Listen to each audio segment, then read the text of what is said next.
मेरी सौतेली माँ की दोस्त मेरे घर आई तो मैंने उन्हें घोड़ी बनाकर पेला।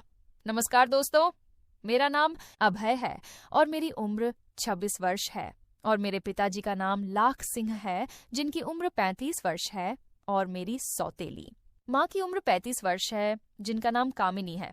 मेरी सगी मम्मी की मृत्यु अब से 5 साल पहले हो गई थी। मेरी मम्मी के गुजर जाने के बाद मेरे पापा ने कामिनी से दूसरी शादी की थी और मैं एमए क्लास में पढ़ रहा था।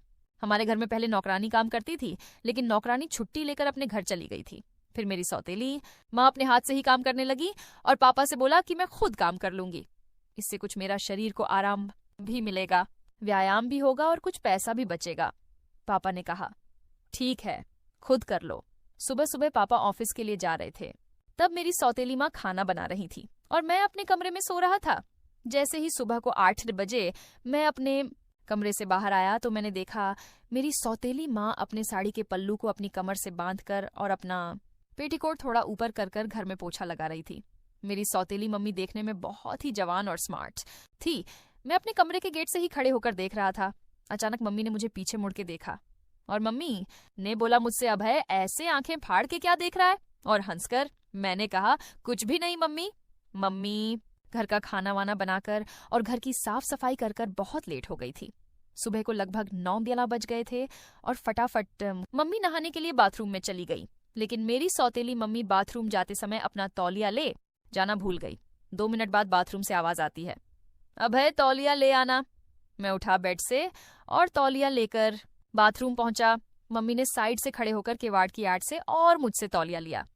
मैं देख रहा था कि मेरी सौतेली मम्मी का बदन मुझे हल्का सा दिख रहा था और तौलिया देखकर कमरे में आकर मेरे दिमाग में अजीब और गरीब सवाल चलने लगे। इतने में ही मम्मी बाथरूम से निकलकर आ गई।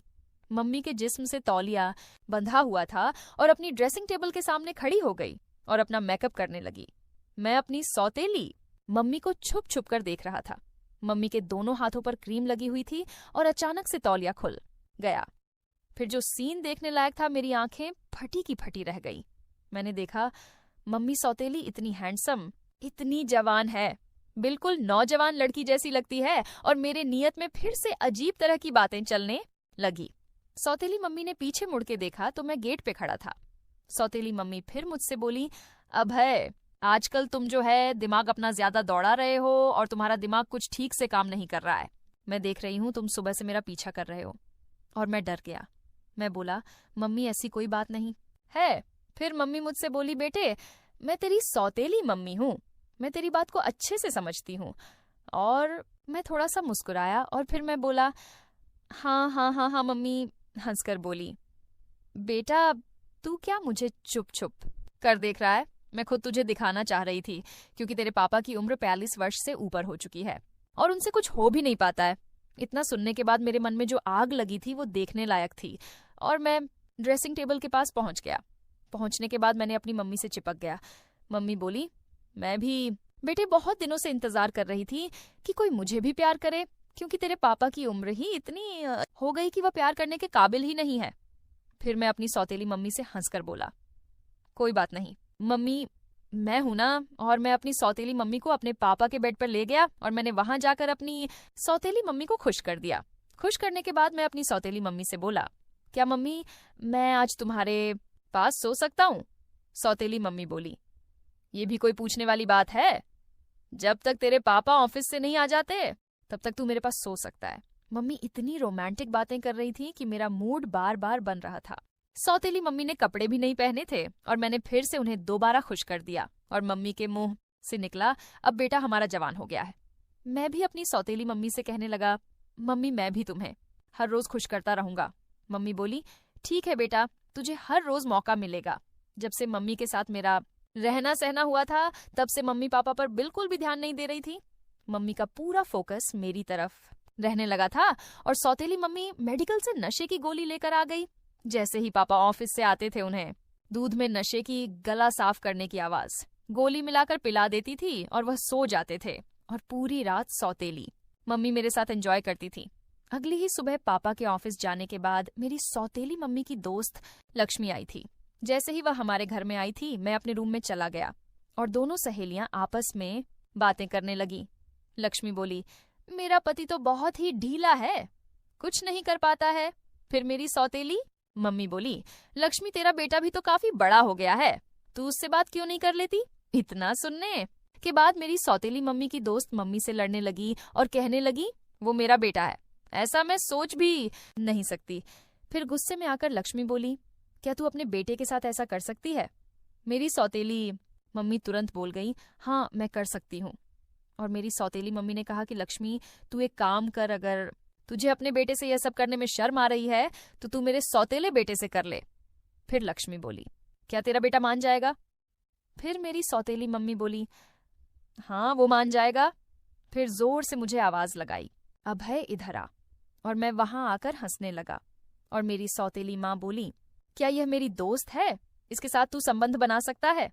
मैं बोला, मैंने सब कुछ सुन लिया था और मैं इनके साथ भी संबंध बना लूंगा। मेरी सौतेली माँ बोली, मैंने कहा था ना कि मेरा बेटा अभय तुम्हारे साथ भी संबंध बना लेगा। लक्ष्मी बोली, अभी तो मैं घर जा रही हूँ, मेरा बेटा और मेरे पति ऑफिस में है, जैसे ही मेरे पति ऑफिस चले जाएंगे मैं तुझे फोन करती हूँ। इतना कहकर लक्ष्मी यहाँ से चली गई और 15 मिनट बाद मेरी सौतेली माँ के पास फोन आता है लक्ष्मी का। लक्ष्मी कहती है, मेरे पति किसी काम से 5 दिन के लिए बाहर गए हैं और मेरा बेटा भी अपने दोस्त के यहाँ रुक गया है, तू जल्दी से अभय को भेज दे। मेरी सौतेली माँ ने फिर मुझसे कहा, अभय तुझे लक्ष्मी मौसी के घर जाना है। मैं बोला, ठीक है 15 मिनट में पहुंच जाऊंगा। मैं एकदम स्कूटी उठाकर और लक्ष्मी मौसी के घर पहुंच गया। मैंने वहां देखा लक्ष्मी मौसी अपने कमरे में बिल्कुल निर्वस्त्र अवस्था में पड़ी थी, ऐसे मानो मेरा इंतजार देख रही थी। देखने में वो भी काफी स्मार्ट थी और मैं जाते ही टूट पड़ा और मैंने लक्ष्मी मौसी को भी खुश कर दिया।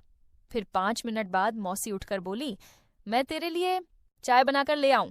वह चाय बनाने चली गई और मैं बेडरूम में बैठा रहा, लक्ष्मी मौसी भी पीछे से देखने। मैं बहुत मोटी ताजी थी, मेरा मन भी उसे देखकर विचलित होने लगा था।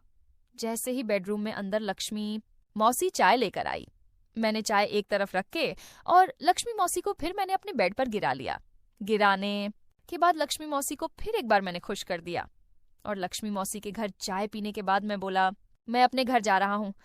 फिर लक्ष्मी मौसी बोली, बेटे मैं तुझे फोन करूंगी और तू आ जाना। मैं बोला, ठीक है मौसी, फोन कर देना, मैं आ जाऊंगा। जैसे ही मैं घर पहुंचा मेरी सौतेली मम्मी ने मुझसे पूछा, अभय तूने अपनी मौसी को खुश तो कर दिया ना।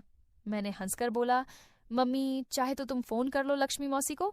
फिर मेरी सौतेली मम्मी मुझसे बोली, बेटे एक बार बेड पे और चल, तू मुझे और खुश कर दे, शाम को तेरे पापा ऑफिस से आ जाएंगे, फिर टाइम मिले या ना मिले। मैंने ले जाकर अपनी सौतेली मम्मी को और बेडरूम में जाकर फिर सिपेल दिया। ये सब कहानी है।